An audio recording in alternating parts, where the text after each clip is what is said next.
in the chat. Well, cool. Well, hey, hello, Oceanside. Good morning, good morning. I've got the Vista Courthouse in the background here, where I've been spending a lot of my time here lately. I just, an update on the numbers for the county with how many positive cases. We now have 2,012 positive cases in San Diego County for testing for the coronavirus.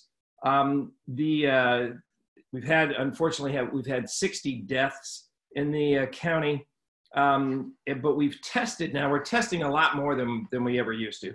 We've tested so far 27,800, almost 28,000 people. So the tests are happening a lot faster. At first, the test took days to get results. Now they got it down to like 15 minutes, and now there's some people even touting less time than that. So we're doing a lot of testing, and it's important that I always point out on these tests, we're only testing those that have symptoms.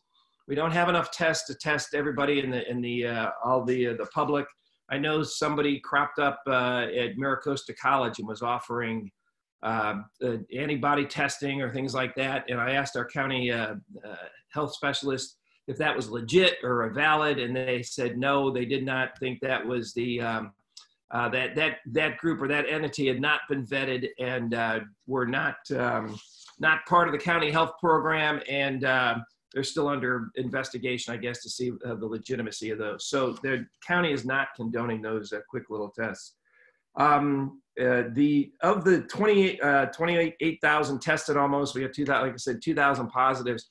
Really, what this number is held steady throughout the entire time is only about 7% of those tested with symptoms actually have the virus. So, and that has not spiked, that has not surged, and pretty much nationwide, that's, less than 10% has really been kind of the overall average of the people that have been tested actually have the virus. And then also what doesn't get reported is the fact that of those 2,012, almost 800 of them have already gone through the 14-day self-isolation period or isolation period if they have it. So almost 800 of the 2,000 were tested more than 2 weeks ago and have gone through that period. Now, we don't know that all 800 that have gone through the self-isolation are cured or not, but there's it's a high percentile that have been. So all we report is really how many have tested positive, not how many have really been cured or anything like that. Same thing with the hospital numbers. The hospitalized, we've got 488 hospitalized, but they don't tell us how many have been released out of that hospitalization. So I'm not trying to create a frenzy or tell anybody we shouldn't be practicing the safety requirements, but just know there's a little more of a story behind some of these numbers that are being reported out. The county's doing a great job. I think everybody's adhering. Most people are adhering to the safety requirements and the masks and isolation. I know some of the health initiatives out there seem draconian. The golf courses, we're hearing a lot from the golf courses. We were hearing a lot from who's essential, who's not essential, and trying to sort those things out.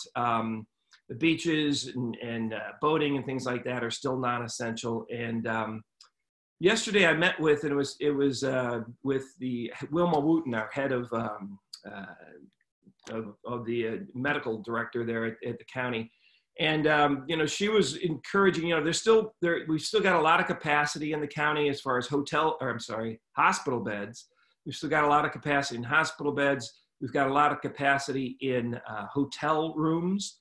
I think we're only using about a quarter. We got 2,000 hotel rooms set aside that the county is contracted with, for people that need isolations, for homeless folks and people that have to get away from their families or something like that for the isolation.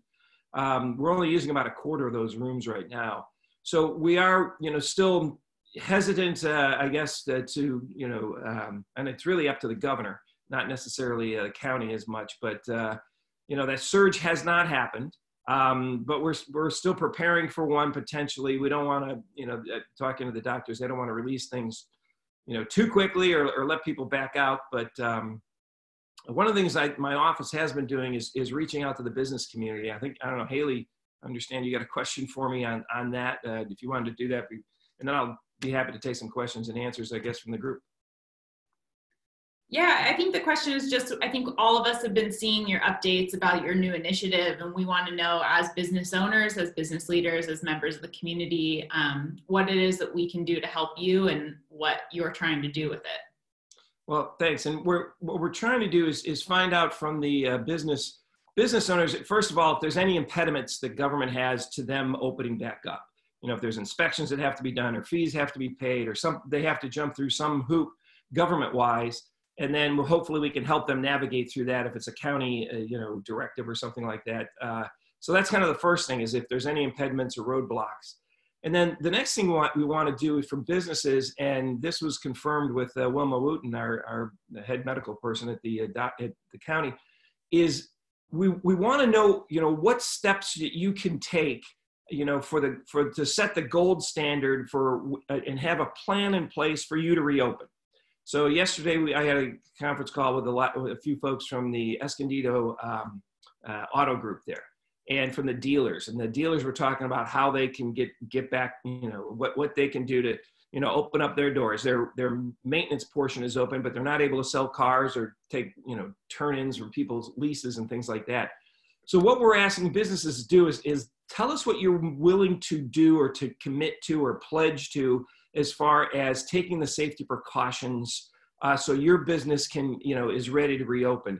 And part of the reason we want to do that, even the doctors acknowledged it, if they know that businesses have in place or are ready to, wear the mask, wear the gloves, only let people in by appointments, only maybe even possibly feed their employees or bring in food for them. And the restaurant industry is really kind of ahead of the curve with everybody else. They were already setting these things in place, and they're working with the county health folks to see what they can do and what is needed. Like for car dealerships, if Vons can let in 1,000 people a day, and dealerships should be able to handle 50 people a day and use the similar precautions of, maybe taking temperatures, maybe wearing, like I said, all the caution and all the protections. And if we can submit that then to the health officials that are going to be making decisions on dialing things back, that they have the confidence to know that the businesses are going to be protecting not only their employees, but the public. And so that's kind of our reach out effort. And what I haven't hit my staff with it yet this morning, but it is, we want to be reaching out with two businesses, find out, the government impediments, and then if we can submit a letter to the health officials and say, this industry, whatever the industry is, maybe it's the mattress industry or the real estate industry or whatever it is, that here's as an industry, here is what we are willing to do. Here's what we're going to self-police. Here's what we're going to try to enforce in our membership. And we want to have, and so that's the type of thing where we're kind of leading to, so that not only we get build up consumer confidence, but also confidence in those who initially are going to start turning those dials back, that they know that it's easier for them to make those decisions and that businesses have plans to get back to work and get employees back as soon as possible. Thank you. Is there a link, or do they go to your website? Oh yeah. Sorry. I should always say that. I'm supposed to repeat it like 3 times, aren't I? It's SanDiegoBackToWork.com. So it's a very simple webpage, and we may add some more to it, but right now it's SanDiegoBackToWork.com. And we've heard from over 100 businesses, all different, ranging different areas, and restaurants and a lot of small mom and pop shops. And, if they're willing to take pledges to say, we're willing to, only let a few people in at a time and do all these things, I think it's going to be a lot easier. But so we've been getting some good publicity on it, and a lot of companies reaching out and saying, hey, what can I do? So appreciate it. That's fabulous. And Crystal, I saw put the link in the chat box. So Scott, is there any questions? Just one question, Supervisor. In your update yesterday, you mentioned that you had already received about 100 responses Yes. to the survey. Is there any one specific theme that has stood out in those responses yet? Well, I don't have it in front of me. I mean, everybody's a theme is frustration. I'll tell you, is primarily, May 1st is coming up. Rent is due, payments are due, but I think everybody's willing to do whatever it takes to get their businesses back open. It seems, and just like when if you go to Home Depot or you go to the Costco or go to the store, most people are complying. So what I guess is more of an attitude of the frustration, but willing to take the necessary steps. And if we can get those steps that people in our businesses are willing to do in front of the decision makers, that's our goal and that's our effort.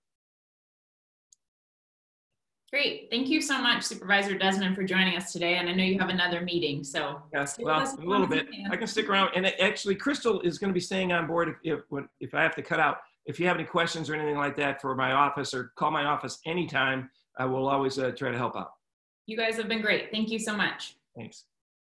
Next, I would like to get a federal government update from our Congressman Mike Levin. A little bio on him is he represents our 49th district, which includes North County and South Orange County. And as a graduate of Stanford and Duke School of Law, Congressman focused on energy and environmental issues. As a member of Congress, a few of his top priorities have been combating climate change, moving us toward a more sustainable energy future, finding solutions to move hazardous waste off of our San Onofre nuclear generating station, and he has been a strong advocate for active duty and our veterans. Congressman, thank you for being here today. And along with your COVID update, I know you're also very much looking towards the future, so please feel welcome to describe your thoughts there as well. Well, thank you, Haley, and thank you, Scott, and the Chamber for having me this morning. And I saw a number of people on the Zoom that I have to give a shout out to just because they're doing such a great job in our community. That starts with Supervisor Desmond. Thank you for that update. And I think San Diego County is really doing well. I have unique insight because I get daily updates from San Diego County and Orange County, and I'll share that in a second to give you some data. I want to thank Peter Weiss, the mayor of Oceanside. Thank you, Peter, for your leadership during this difficult time. Obviously, my friend Tasha Boerner Horvath, even though she had a Go Bears cowl thing on her Zoom this morning, and as a Stanford guy, I take a little umbrage to that. That's okay. Tasha, you're doing a great job too, and I appreciate you. And then a couple folks like Jim Floros, San Diego Food Bank. Jim, I'd love to figure out how we can better promote the work that you're doing and hopefully help you out, maybe get some of our volunteer base out there to help you directly. And then Era and all of our frontline medical professionals. I don't know if there are others on the call, but I'm very grateful to the Tri-Cities of the world and all the hospitals out there that are really in the middle of this, and a lot of the folks working there that are putting their own health and safety at risk to help others. We've just got an incredible community, as you all know. I thought what I would do in the interest of thinking forward and talking about the future is really not focus point by point on the bills that we've already passed. I do think Kyle from my office is on the line. And if anybody has any questions about any of those bills, we'd love to hear from you. And specifically, if there are businesses that are still navigating through the SBA's Paycheck Protection Program, the reports this morning are that program is now fully subscribed, which is pretty amazing when you consider that it hasn't been that long since the funds became available. But I think that speaks to the popularity of the program and the need for that program. And I'm a strong advocate that we're going to need more money. I know there's a broad bipartisan consensus around another $250 billion on top of the $350 billion that was initially allocated. And I'd like to see that happen. It's largely happening in the Senate. The negotiations between Chuck Schumer and Mitch McConnell are ongoing, and we stand ready to help however we can. I hope it's by unanimous consent, because otherwise we're all going to have to fly back to Washington again, which we had to do a couple of weeks ago. But if we have to get that done. I'd also like to see $100 billion more for hospitals and $150 billion more for state and local governments. The CARES Act, the $2 trillion bill that we passed. had 100 billion for hospitals, 150 billion for state and local. I think we need to at least double up on that. I saw Governor Newsom ask for $1 trillion for state and local. One of the challenges with the money that we got before, and Peter can speak to this, is that if you're a city of less than 500,000, you don't get direct assistance through the Pandemic Relief Fund. So the city of San Diego wound up with around 238 million. The county supervisor, I think, wound up with around 570, 580, something like that. And then, you have to figure out how that goes to supervisor. Go right ahead. Well, we only got about half of that. We're fighting for the other half. Ooh, okay. Well, you and I need to talk about that. I want to hear about that. We'll have to figure out how we can help you with that. Since the supervisor is on my screen right now, I want to give props to the County of San Diego, because when you compare San Diego and Orange County, this is not trying to say anything negative about Orange County, but it is trying to say that San Diego is doing a great job. The supervisor mentioned 2,012 cases and 60 deaths in San Diego County.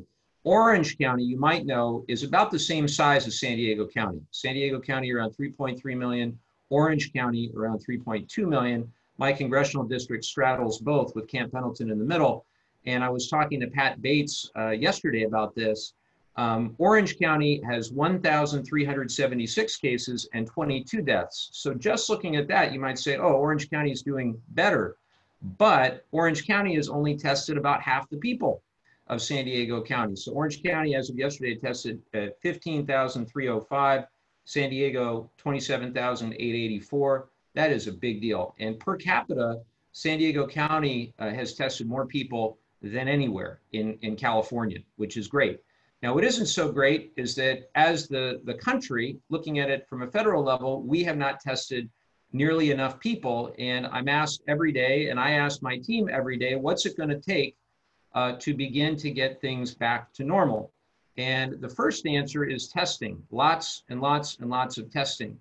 The governor laid out the 6 principles yesterday, which I don't need to rehash, but I'm sure that you, or day before yesterday now, I'm sure you heard and read all about that. So how many tests per day do we really need?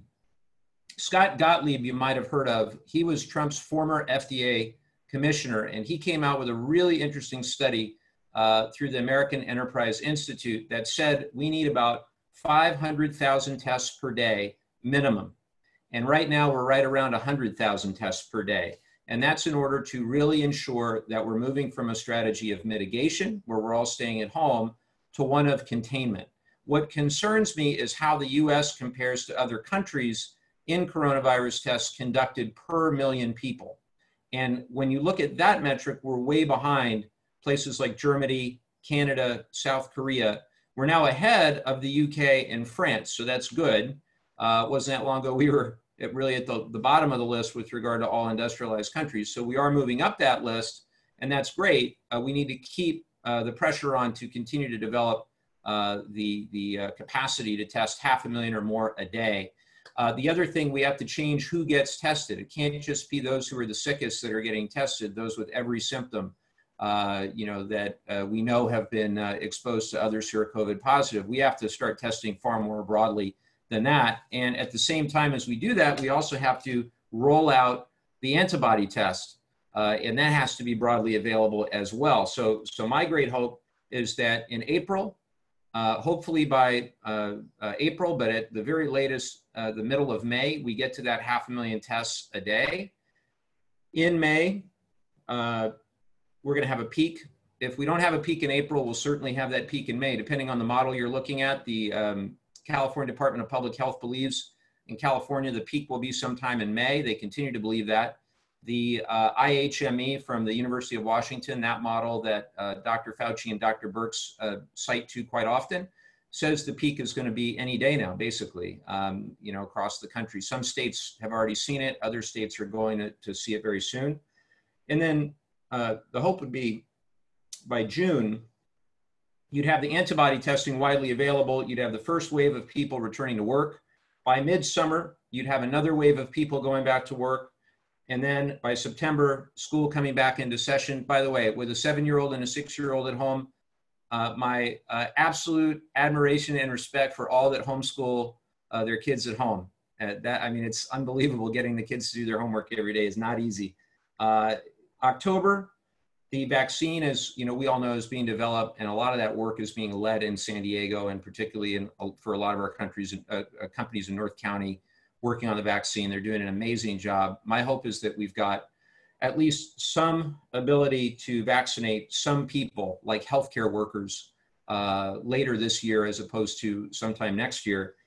And then the vaccine would be widely available in February, March, April of 2021, depending on who you ask. So that's kind of where I hope we go. The real key here is to avoid a second wave of infection and a second wave of death if we can help it. Also, my hat's off to all the local companies, whether it be in life sciences or biotechnology or pharmaceuticals or medical devices, who have changed their business models, who have moved to doing things they've never done before, making ventilators, working on therapeutics, working on things like diagnostics that are not as profitable for them. So very impressed by the flexibility of our business community during this time. I want to hear from your companies and your members regarding the PPP and the EIDL and the other programs through SBA. I want to hear what's working. I want to hear what's not. We hear a broad range of success stories from some lenders that have already distributed funds. Even last Friday, we saw some funds going out. And then, others where they're really dragging their feet or not accepting new customers. So it really has run the gamut among the 3,600 lenders that do business with the SBA.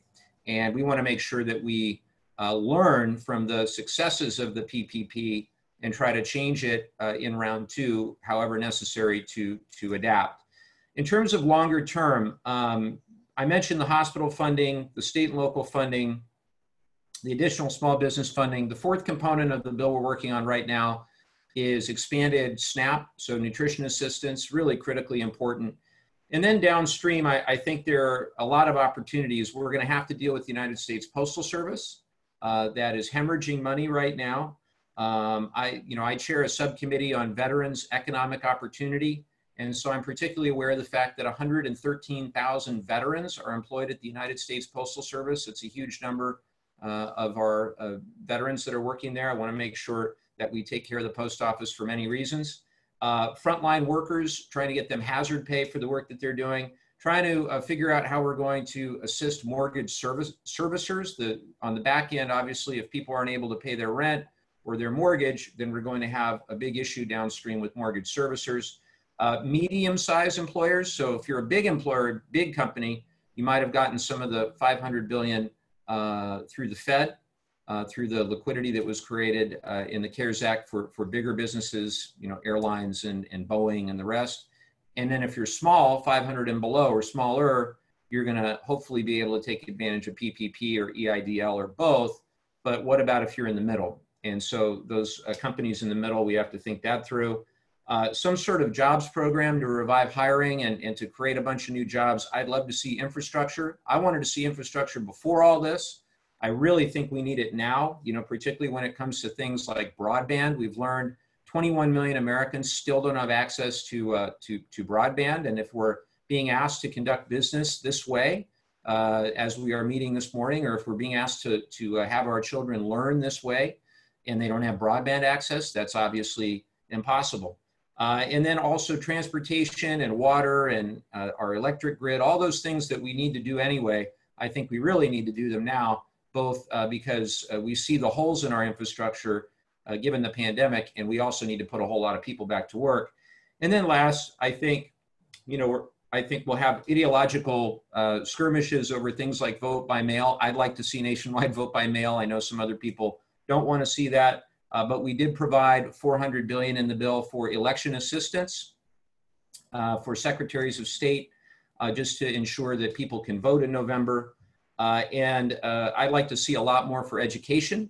We did get money in the CARES Act, about $31 billion for education, broken in K through 12 and higher ed. The good news is about $44 million of that came to the 49th district, $35 million, give or take, came to UCSD. $5.5 million to MiraCosta, and then another $4 million plus to Saddleback, which is in South Orange County. But I think we're going to need to look at a lot more than that from what I've heard from our educational community. And then finally, I think we need to look systematically at how we prevent another pandemic from happening like this. So we've got to get our testing system figured out. Plenty has been written and said about what happened here with the early failure of the CDC test, followed by the slowness of the FDA to grant emergency use authorization for other clinical and commercial labs to be able to develop their own testing. We're catching up, but obviously we want to fix that in the future. And then we're going to have to look at, some of our big issues like telehealth. That creates all sort of privacy issues as well. Obviously we're going to need to do a lot more of that. And then, I think broadly figuring out our social safety net and what we can do to try to prevent, a major economic and public health catastrophe like this from happening again. The numbers are so incredibly daunting, both the statistics of cases and deaths, but also, the statistics of, 20 million plus people filing for unemployment. So we have to figure out how we can do better in the future. I'm grateful to everybody in this community acting with kindness and generosity and looking out for one another, and really, really thankful for our local leadership. And with that, I'll turn it back to Haley. Great, thank you, Congressman. That was incredible insight and also very helpful to look towards the future on what we should be looking out for and how to maybe navigate this thing if it hopefully never comes again, but be better positioned. Scott, is there any questions for the Congressman? Yeah, we did have a couple questions come in, but first I want to thank the Congressman publicly for advocating for the 501c6 organizations to be included in the next iteration. That was messed up also, and C5s also. So the PPP, we wanted nonprofits to get it. And then we realized there were some real holes in the bill. For one, if you're a nonprofit bigger than 500, you can't get it. So that excluded people like our community clinics, as an example, or the San Diego Zoo. We definitely heard from the San Diego Zoo; they were not happy. People like Sanford Burnham Previs and others that are research institutions. So we need to fix that. We're working on it. Thank you. So we had a couple questions that I'll roll into one. It's basically about the long-term impact of the federal government backfilling the lost dollars to the economy. How could we expect that to impact us in the future regarding tax increases? So I have a slide. I wasn't planning on showing you this slide, but I'll show you this slide. So this is the, see the yellow? That's our expected deficit to GDP ratio for 2020. It's 13%. The blue is all the past years, our deficit to GDP ratio. So deficits are skyrocketing. And this was a problem before, by the way. I mean, we were going to run over $1 trillion deficit in 2020. And our debt, by the time, we'll see exactly how much this is going to cost the federal government, but we're looking at somewhere on the magnitude of 28 to 30 trillion dollars. And so our percentage of our spending that will be debt service is going to be unprecedented. Now, in the near term, we've got to do this, right? Because the alternative to allow the economy to collapse and to allow the public health crisis to explode, that's completely untenable. But I think we have to be very mindful of what this is going to do long term. And we're going to have to, I think, look at this with two things in mind. One is there are certain aspects of our social safety net that made us less prepared to deal with this. When you think about the fact that 53% of US households had no emergency savings before this. So you think about the direct cash payments and why that was so important. I mean, literally half of our country had no savings at all. I mentioned the 21 million that lack broadband, the tens of millions that have lacked health insurance, the 34 million that lack paid sick leave. So why did we have to do all these things with expanded emergency leave and unemployment insurance that was expanded and all the rest? Well, a lot of that were the holes in the safety net. So we need to think about that. The other thing we have to think about is, obviously our long-term spending and our long-term debt. We have to figure out, I'd like to see, and I was calling for this before, a Simpson-Bowles, you might remember Simpson-Bowles commission where we looked at revenue and we looked at the spending and figured out, what are we going to do? You know, we can't saddle our grandchildren with massive debt. We're not going to be a superpower if we keep it up. And so I, hope that we're able to focus on things that yield positive economic return, long-term return, infrastructure being a great example. So if we invest in infrastructure, we know that it has a long-term positive economic return. I'd love to work with my colleagues and figure out things that we can do that can really drive our long-term economic growth.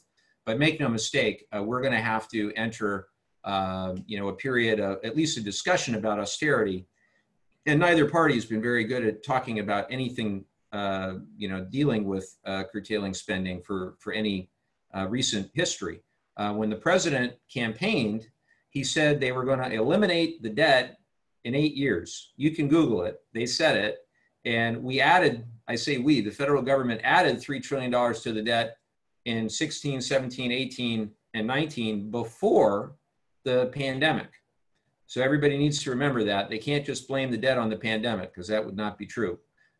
So we've got to have a meeting of the minds. And I would say of the 435 members of Congress, probably 2/3 of us would like to see something serious done on this. Well, 2/3 is all we need sometimes, so. That's right.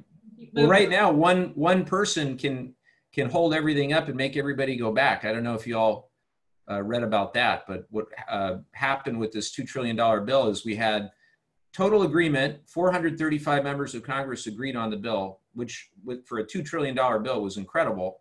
We all had issues with it, but not to the point where we were going to block it, except for one member, and he made us all fly back. His name is Tom Massey of Kentucky, and he's managed to unite the country in our dislike for what he did. Although I like Tom personally, I just couldn't fathom that he did that. And he's talking about doing it again. Yeah. Well, thank you again for participating, being a part of this, and answering questions, and being as accessible and transparent as you've been. We've appreciated it. Thanks, Haley. And I hope everybody, to the extent you're interested, we do weekly town halls virtually. And so check those out. And if you have any questions, Kyle, if you're still on the line, if you could put your email in the chat. All difficult questions, send to Kyle. Will do. All right. Thank you, everybody. More of the state. Thank you again, Congressman. We have our Assemblymember Tasha Boerner Horvath with us today from the 76th District, which includes Camp Pendleton, Oceanside, Vista, Carlsbad, and Encinitas. Currently, Tasha is an Assistant Majority Whip and also sits on a number of committees, including the Communications and Conveyance, Local Government, Aging and Long-Term Care, and Veterans Affairs. And prior to serving in the State Assembly, Tasha served as an Encinitas City Council member and a businesswoman. So thank you for being here, and we're excited to hear your update. Thank you. Thank you so much for having me. I want to echo the Congressman's appreciation for all of our levels of government working together in this time of crisis. Even though he did go to Stanford, and I was going to make a snarky comment about the fact that, of course, he had a chart because he went to Stanford. I think it is a time when we're seeing broad bipartisan support for getting our economy back on track and taking care of those in our community. Mike, you're so funny. And so I think Mike the Congressman has a slightly more optimistic view of, I think, the trajectory and timeline than I do. I think the way I like to describe it is I think we're going to be in some sort of like oscillating economy where you'll see opening up, and if that opening up results in more coronavirus cases where we think that's going to cause a rebound peak or a rebound surge, there'll be some closing down on that. I do appreciate the supervisor's kind of guidance. I think that's the guidance I'm giving folks, which is think about your business. If your business can work, and with the 6 foot physical distancing that we need to guarantee, and you could start thinking about how that would work, then, I think there's probably reason to be more optimistic. We're struggling to be, right now I do quarterly advisory councils. So Scott was on my call with Jobs in the Economy yesterday. And so we're touching everything from public safety, to jobs in the economy, to health, to homelessness, to housing. We have a housing and homelessness crisis that happened before coronavirus. Those remain important to the state. And so, I'm a realist. So, with this oscillating economy, I think it kind of keeps oscillating. Hopefully, what happens is we don't let the bad apples spoil the bunch, and we are able to have appropriate physical distancing. The economy is able, step by step, to open up, as the congressman was saying. And then when that vaccine is there and widely deployed, then you'll have the herd immunity we need to go back to normal. But I think it's going to be a new normal. I think people's behaviors change with experience. And so I call that the post-pandemic economy. And so we're working with some academics, mostly from our UC system, but we might reach out to Stanford. Maybe Mike can help us with that. And talk to economists about what does this oscillating economy mean, and what does a post-pandemic economy mean? And I specifically am concerned about the hospitality and tourism sector. Oceanside has built a number of new hotels recently. If I were those hotels investors, I would be very concerned about revenues right now. Even if we see the opening up, just the density. When you think about a restaurant operating at half capacity, or to keep that physical distancing, those are challenges for our TOT. And what I've shared with people is what we suspect from the state is that we've postponed income, we've postponed property taxes, and we've postponed sales taxes, which means Q2 is going to see a cash flow problem, which is why the infusion from the congressman is so important to local and county governments. I think that's super important. I have been concerned about the issue of no direct payments to cities under 500,000. That is my entire district. So as it is Mike Levin's district. So I'm very thankful that I have such an effective congressman to advocate for that without me having to do too much. And then we are talking about budget cuts at the state, because unlike the federal government, as you guys all know, local, county, and state can't go into debt. And so we're going to be looking at how do we keep schools whole? How do we do some economic stimulus? But that's going to be in an environment where there's unprecedented support for those in our community. So we're working, and I've got permission from the speaker to kind of, head up, looking at what does this oscillating economy mean? What does economic recovery within this oscillating economy and post-pandemic economy mean? And I think what we're going to see, it's sectoral. Some of the essential sectors will remain largely unaffected in the long term. And then some sectors will be more affected. Though I have to say, we have such creative and innovative folks in our community. So yesterday I had my Jobs in the Economy Advisory Council, and we were talking about what it could look like. And the amount of ideas and innovation, especially coming from Oceanside, of how the chamber and the city are working with the Cultural Arts District to kind of create new experiences that are appropriately socially distanced, but driving interest, driving, really being a place where we can invest. I think, that is encouraging, and those are going to be models we're going to be looking towards in the coming weeks and months. One thing we are looking at is education, and Kristen, I saw you on the call. I owe you a call to start talking about how do we use our community colleges to kind of move and re-educate workers into economic sectors that are going to be more robust. What I think we're seeing with the coronavirus is the weakness of our service economy, and not saying we won't keep a service economy, but I think we're going to be, potentially moving into something else. And so how do you use this as also an investment in our workforce of the future, which is something obviously our state's very interested in. I'm personally very interested in. So gosh, there's so much more I can say, but maybe I would take a break now, see if anybody has any questions or they want me to answer from the state. I think when you look at the numbers of just the very low death rate in California versus any other state, other countries, I have been astounded by the leadership of Gavin Newsom and how appropriately he has responded to this crisis. And I think, we're lucky to live in California.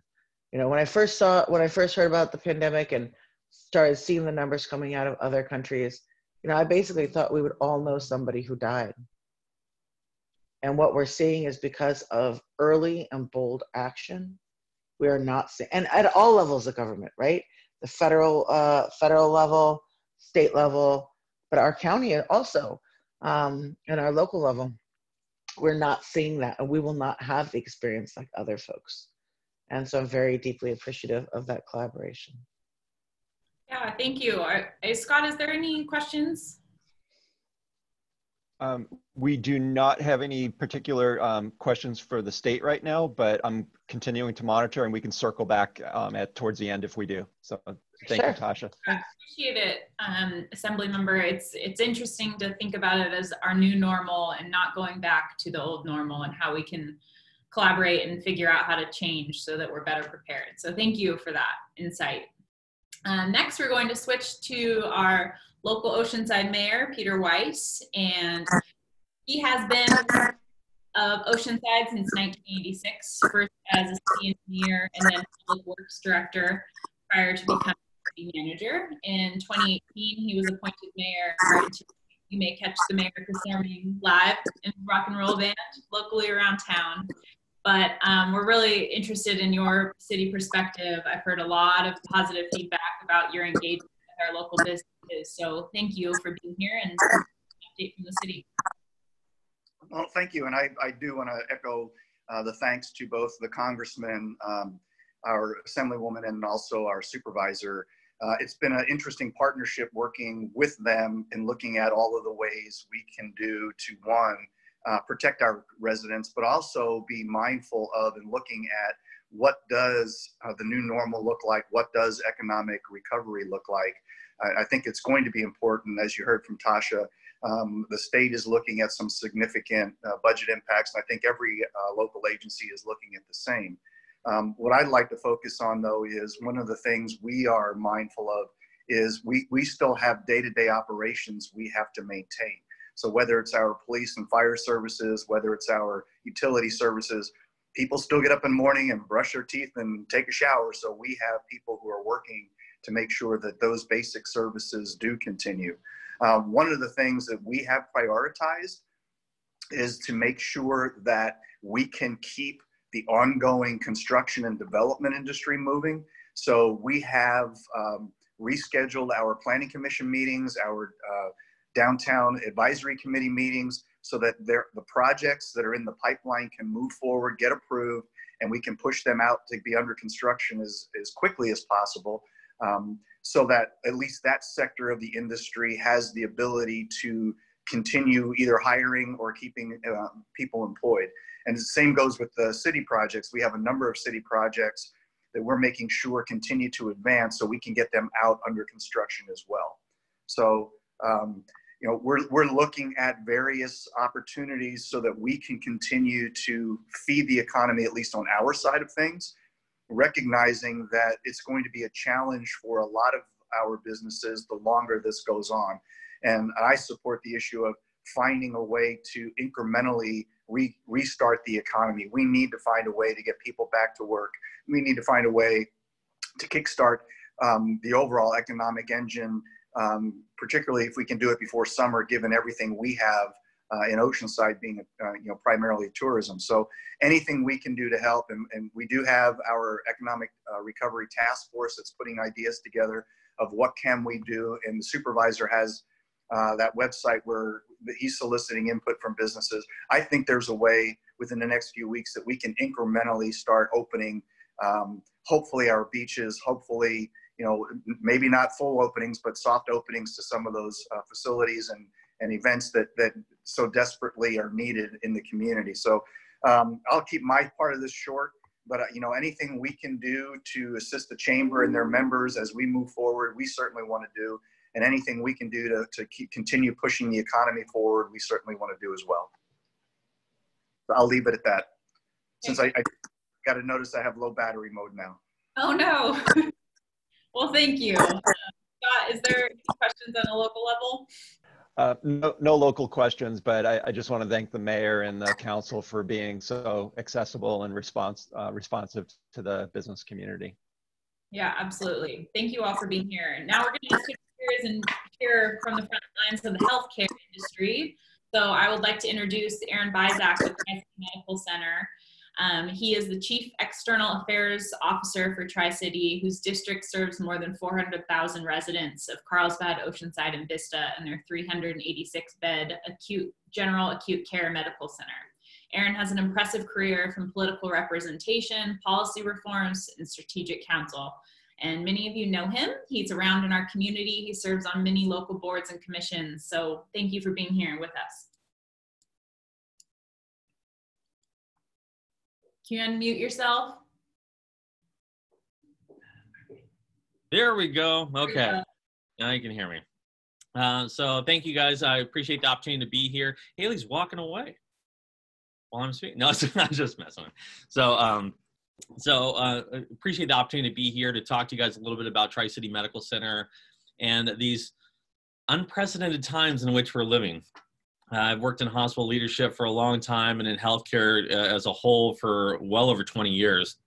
And I've never seen anything like this. And I'm sure all of you can feel that as well.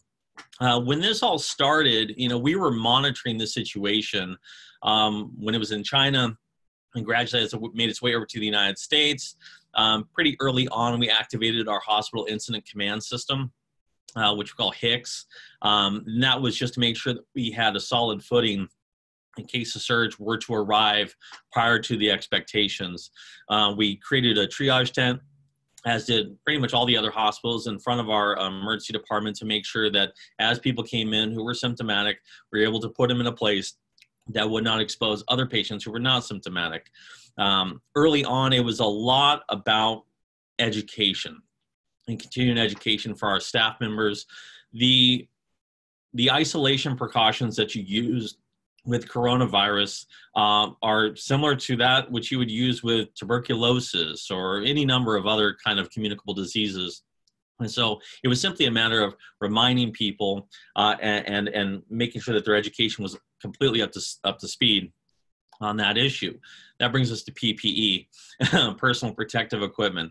So there's been a lot of discussion about personal protective equipment and the relative lack of personal protective equipment across the United States and around the world, actually.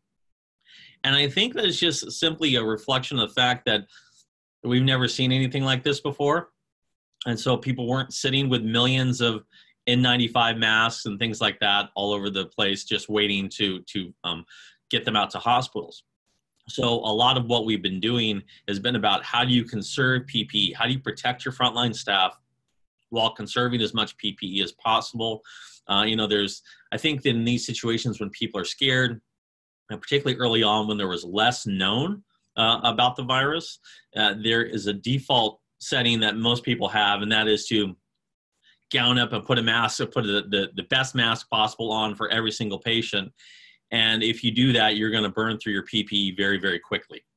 And so we wanted to make sure that we understood as much as we could and that we implemented highly effective PPE standards that would protect our patients, protect our staff members, and not leave us in a vulnerable position should the surge arrive. And so the other thing that we've had to do is prepare for that surge. And so when you're operating a hospital in these situations, you have to prepare as if everyone is going to show up at the hospital with coronavirus and as if no one is going to show up at the hospital with coronavirus and everything in between. So that takes a lot of planning and a lot of energy, particularly on behalf of the executive team and the managers who are responsible. And there's about 100 of them here at the hospital who are responsible for making all those major decisions. And so that's what we've been doing. We've been doing a lot of that. We canceled non-emergent surgeries, or what they call elective surgeries. Although there's a lot of things that would fall under elective surgeries that you might not anticipate are actually elective surgeries. And so we've had to make sure that we are doing everything that we can to protect those patients, that we are adhering to county rules and CDC rules and state rules from the Department of Public Health and things like that to protect everyone's health and safety. The challenge of that is that the volume of patients within the hospital has dropped dramatically. And you're seeing that across the country. There are a number of very large hospital systems in the country that are actually filing for bankruptcy now. And there's a lot of people who are in very desperate situation. And you'll see hospitals furloughing people and laying off people and things like that. What we've been doing here at Tri-City is making sure that we remain as flexible as possible. So we flex up if a surge were to hit, and we flex down if the patient volumes are lower. And that is just really looking towards the future and making sure that we are able to pay the bills, we're able to pay staff, we're able to be here over the long run. This is, like I said, an unprecedented situation, so we've had to be really creative with that. At the same time, our community has really stepped up to the plate. We've had a tremendous number of donations from people, everything from food for our frontline staff members to personal protective equipment, supplies, things like that. We have tried to work through our normal channels to get PPE and disinfectant wipes and things like that. And one week you hear that there's tons of it, we have plenty of access, and then the next week you hear, actually, we don't have so much. And so we have developed better relationships with places like Costco to make sure that we have access to disinfectants and things like that. And so we're leveraging those relationships. And we're getting them from pretty much everywhere, anywhere from retired people sitting at home who are sewing cloth masks that are not frontline people, but people, maybe people like me or other people throughout the hospital who don't have direct patient care responsibilities. They'll wear the cloth masks in the hospital. We're also providing them to a number of other folks who have been asking for them, and saving our PPE, our EPA regulated PPE for the frontline staff. And so it's been amazing. And we've had a number of organizations that have actually retooled what they normally do to provide supplies to us. People like Solitube. Now, Solitube makes those tubes that skylight tubes and things like that for your house. They are actually making us face masks now. And so they called us early on and said, hey, we were thinking about making face masks. Would you guys use some? We said, can we take a look at it first? So they brought it over and our people tried it on. And they actually liked those better than a lot of the ones that they'd been using before. And so Solitube was kind enough to donate 500 of those to us. And the amazing thing about that is that that's PPE that can be cleaned and reused. So you're not necessarily burning through it the same way you would with the stuff that you throw away. And so we've had a lot of people that have donated. We've had partnerships with the schools around here. MiraCosta was the first to the table. The nursing department in MiraCosta donated a bunch of PPE to us. They let us use a ventilator that they have for the training of their students. The same thing has happened with Cal State San Marcos and Palomar College as well. And I know they're providing that to other hospitals in the region as well. Let me see what else I could talk about here. We set up a coronavirus website, so it's on our main page at tricitymed.org. You can go find updated information about coronavirus. It also has a one-stop shop for links to the local, state, and federal government and their responses and their information. We also have websites there or links there for you to donate to the hospital if you have a donation that you'd like to make or even volunteer. And so what we've done was we've created an opportunity, if we look back at that flex plan, at one point we were talking about, oh my goodness, we're going to be completely overrun and we're going to run out of staff members. And so we are actually still taking the names of people who were licensed in the community but no longer working, doctors, nurses, EMTs, whatever it may be, who would volunteer at that site to, in the event that something should happen and the worst case scenario should play out, that we actually have a group of people that we can call upon, not to take care of coronavirus patients, but instead to probably take care of the regular patients that would come through the door under those circumstances, because we're still treating heart attacks, strokes, things of that nature on a daily basis.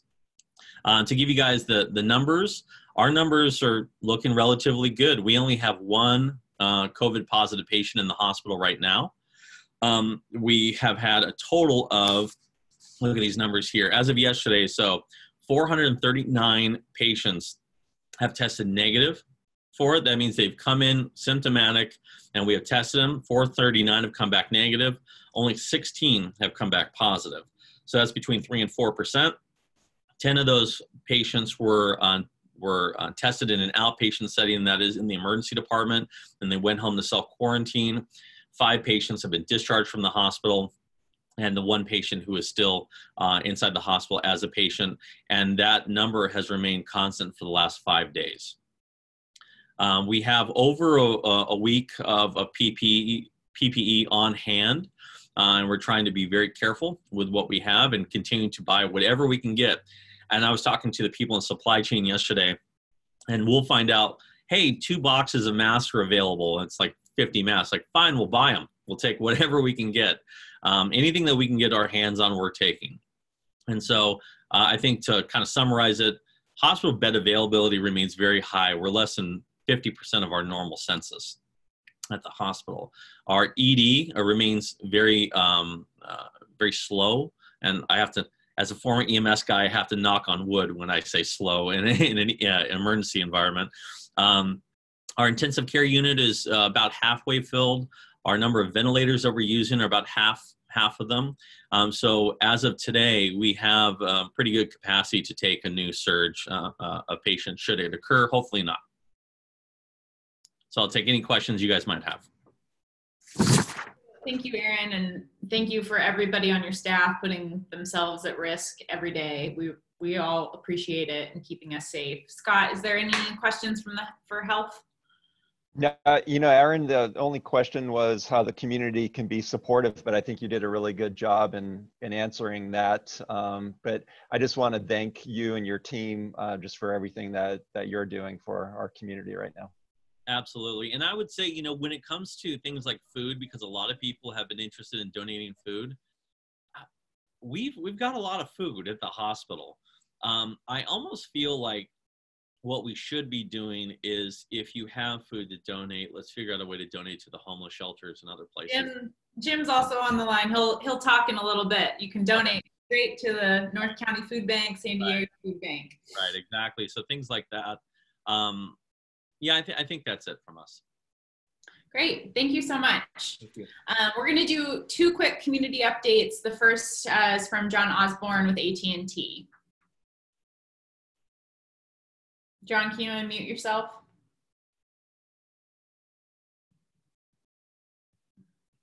Maybe. I can, sorry about that. Good morning, everyone.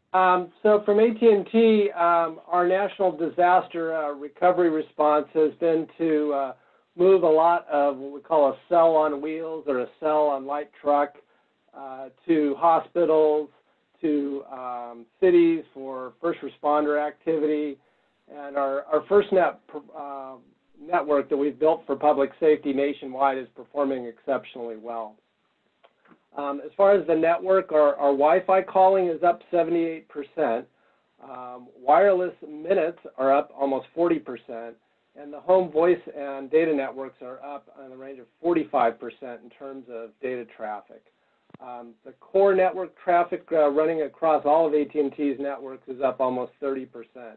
So everybody working from home, a lot of that directionality has shifted. AT&T has been offering schools unlimited data for their laptops, tablets, hotspots, and that sort of thing. We have waived overage wireless charges for the next 60 days, and will not disconnect service for anyone for lack of payment, which includes landlines, broadband, wireless, etc. Internally, we have extended our paid leave, which originally was offered for 80 hours and moved out to 160 hours if people need to be home with their children, or for whatever reason that they're unable to report to work.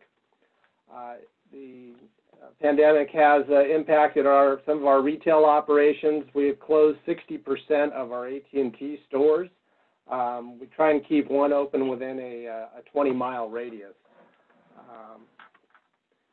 In terms of some of the philanthropy that we've done, we created a $10 million distance learning fund with $1 million going to the Khan Academy.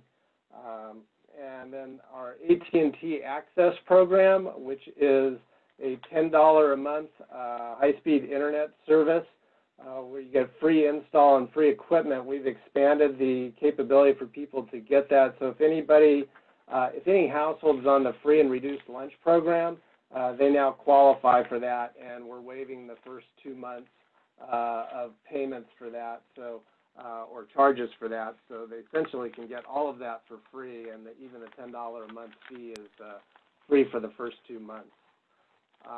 Our call center capacity has declined due to staffing issues and people needing to be home and unable to report to work, but we're managing that as best we can. And our technicians, again, we're down in technicians, but our priority is network repair, so that's their first priority. And the second priority is broadband installs, particularly for healthcare providers, first responders, and essential businesses. All of our hotspots have been open to anyone at no charge, so there's hundreds of thousands of AT&T hotspots across the country that are available to anybody at no charge. We have offered unlimited data for all of our broadband users who are unlimited plans.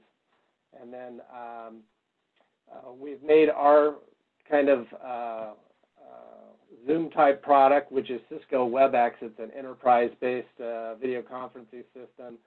That's available to anyone for free for 90 days.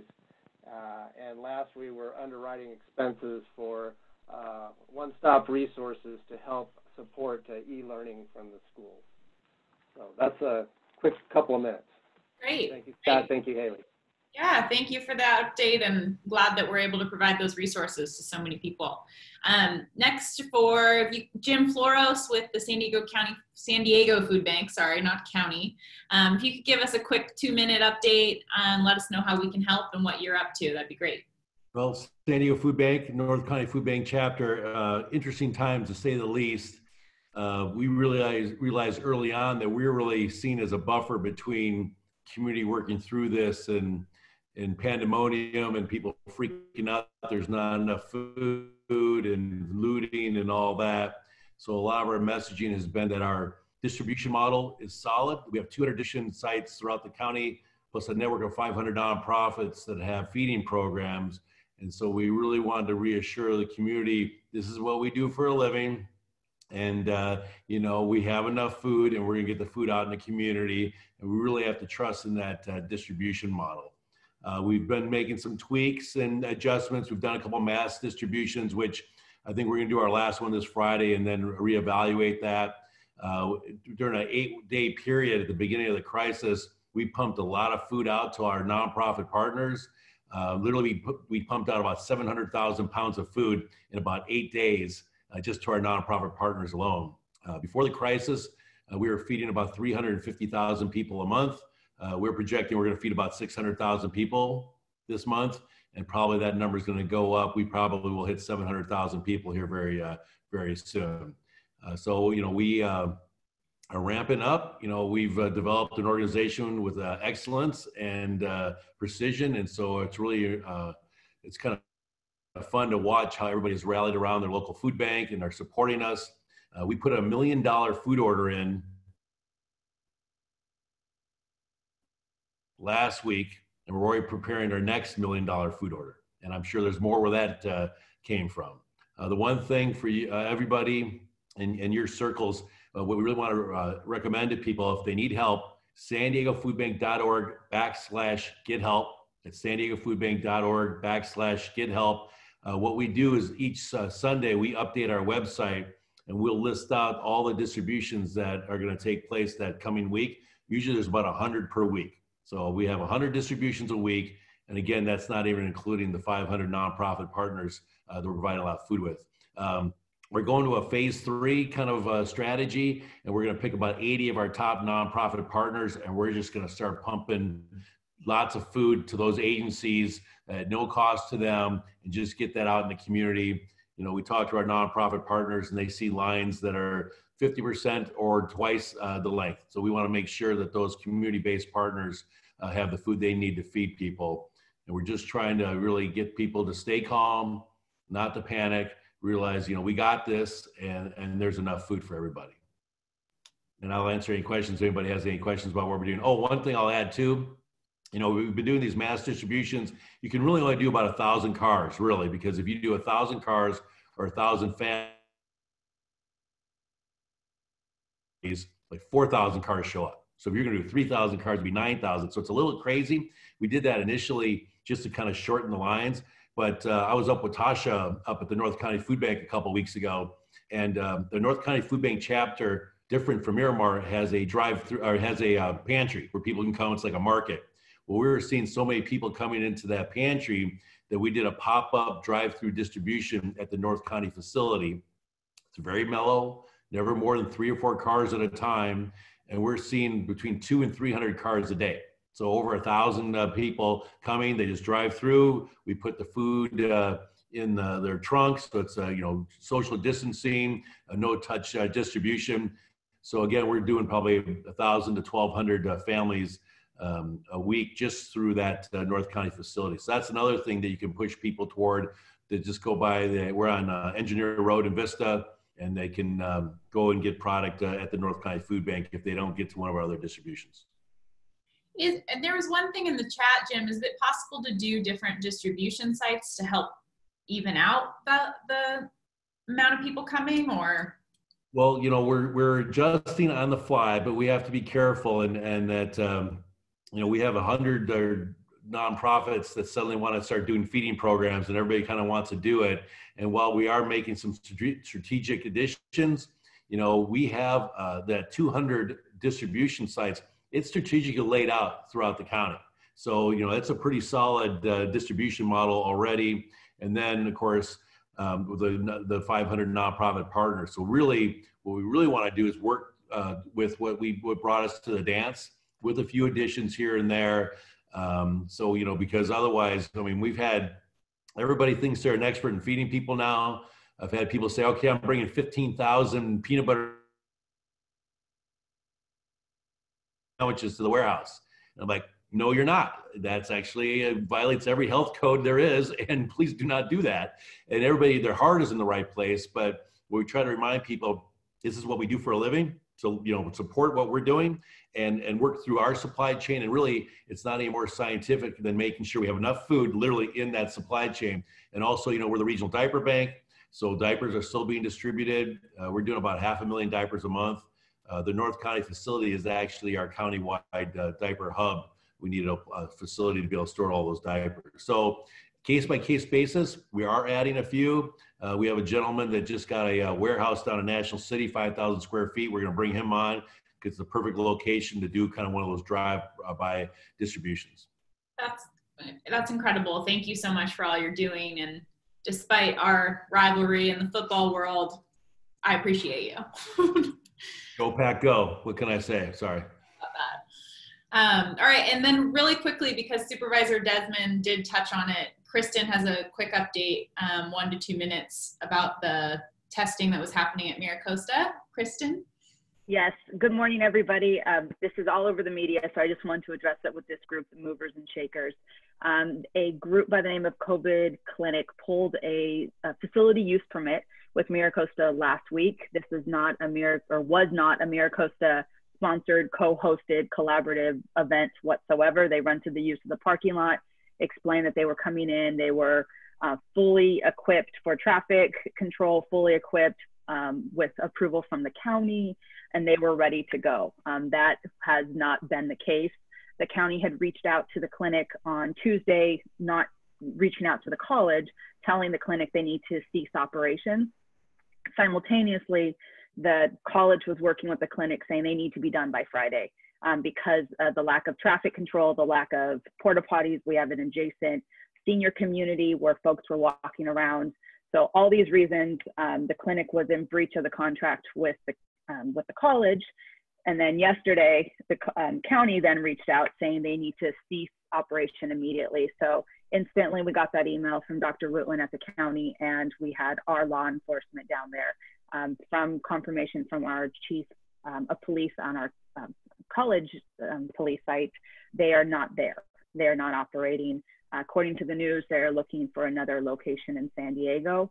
But just wanted to make sure that this is clear with this group, that it was not a MiraCosta College sponsored an event. And we worked at all quickness to be able to get them off the site and cease operations. So that was it. Thank you for that clarity. And then really quickly, Katie with SDG&E has a 1-minute update, hopefully, and then we will leave you with an incredible story of one of our businesses. So Katie, if you could take it away. Thank you, Haley. I just wanted to give a quick update too on SDG&E and what we're doing to support the community as well. We're also not shut, like John had mentioned, we're also not shutting anyone off for non-payment right now. We have a lot of flexible payment options for any businesses or residents that might have struggles right now with paying their utility bills. There is a lot of philanthropic support that we're also doing in the community right now. We have donated $1 million to the local coronavirus response fund.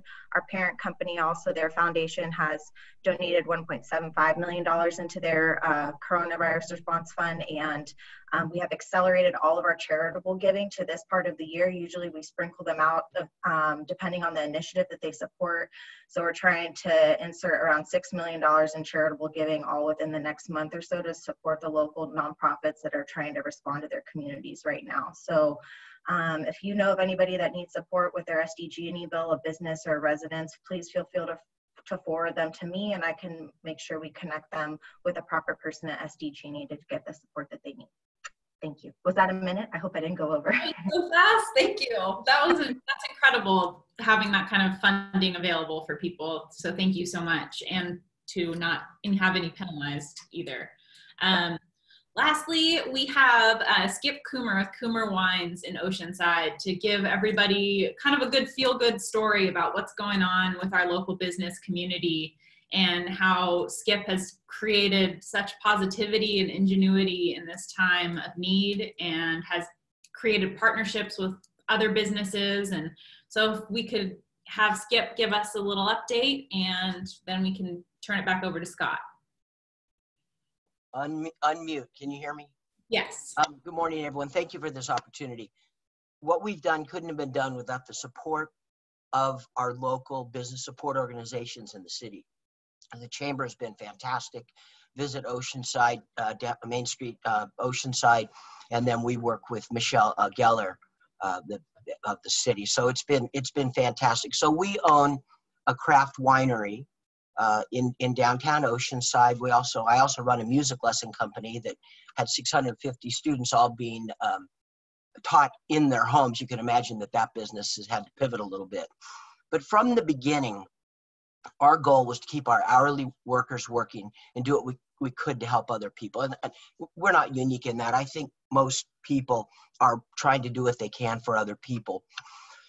So obviously we couldn't have people come into the winery. So we added essential items, as many things as we could that we thought would be valuable. I go to Walmart almost every morning. I get the things to make the hand sanitizer. And while I'm there, I pick up items for our neighbors. People, so what I need to go out for business, so I'm trying to help other people so they don't have to go out. So the first thing, this is obviously an organic thing here. We keep getting new information. So we opened a grab and go window, and we have been able to keep our hourly workers that wanted to continue working on. We were fortunate, and we opened in May, but we have more than 200 wine club members. And it's a community of wonderful Oceanside people. So we've been promoting that community, sense of community. We send out regular emails, and we send out visitors. And I'll post something when I'm done here, so you can, should you want to, you can see those. So with respect to those hand sanitizers, we sell them very low price, $4 for 3 ounce. We went to the police and the fire. The police department didn't have hand sanitizers, so we gave them 50. And then the fire department did not need them. We also hand out the hand sanitizers to those that, shall we say, appear to not be able to get to Walmart at 7 in the morning and afford to buy these things. We think that helps minimize the spread if they'll use that.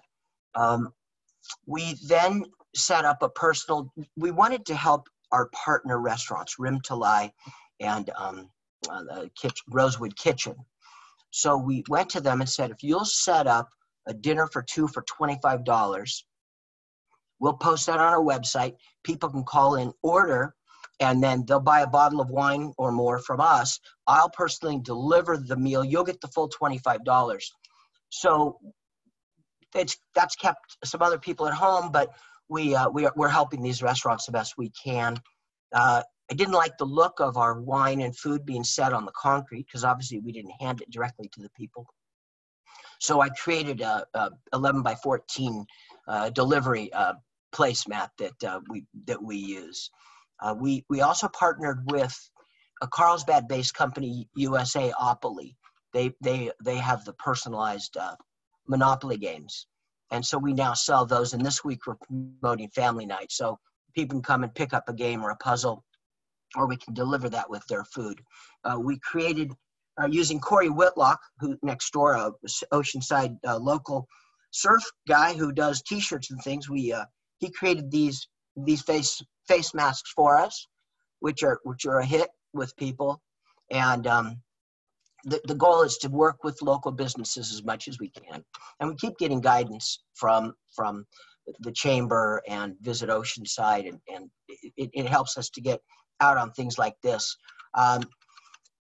Let's see, our landlord, this is a partnership between a tenant and a landlord. He reached out to us right away and said, I'll do anything I can to help you out here. So far, we've been able to pay our rent without a problem. With respect to the PPP loans, unfortunately, for both of my businesses, I applied in every way you possibly can. That does not appear to have worked for us unless more funds are allocated to that. We've also applied for both businesses on the SBA site for the EIDL loans. So the goal, it's been constant pivoting, adding, helping others, and having others help us. So Oceanside has just been a fantastic place to have our business. Great, thank you so much, Skip. It's a really incredible, it's not just one or two businesses, it's many businesses. So thank you so much for your leadership on that and for providing us with a feel-good story during Thank you. We'll get through this. It's going to be rough, but we'll get through. Absolutely. And Main Street posting everybody's who's still open and available. We appreciate you, Michelle Geller, the city, the federal government, our state. We really appreciate all of you guys. Everyone is doing their part. So Scott, I'm going to turn it back over to you. Great. Well, and thank you, everyone. And thank you, Haley, for doing an amazing job on keeping us on track this morning. So I just want to thank all of our elected leaders and our business leaders.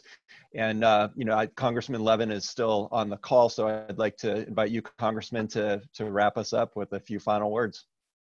Oh, I just wanted to thank everyone again, particularly those on the front lines of this, everybody from the healthcare professionals to those who are delivering the goods that we need. And, clearly this has been a really difficult time for everybody, but let's just, to whatever extent we can, remember the kindness and generosity and giving in our community. And I'm really grateful for all those that are going above and beyond. And I look forward to seeing you all in person, I hope, very soon. That will mean that maybe we'll need to be 6 feet apart. Maybe we'll need to do an elbow bump or something like that. But that'll be a good sign that things are getting back on track. So grateful to everyone. Thank you, Scott. Thank you, Congressman. And again, thank you everyone else for being on the call this morning. Our next Emerging Issues Forum will be on May 7th. So we will get that information out to all of you as soon as possible. So thanks again, everyone, and have a wonderful day.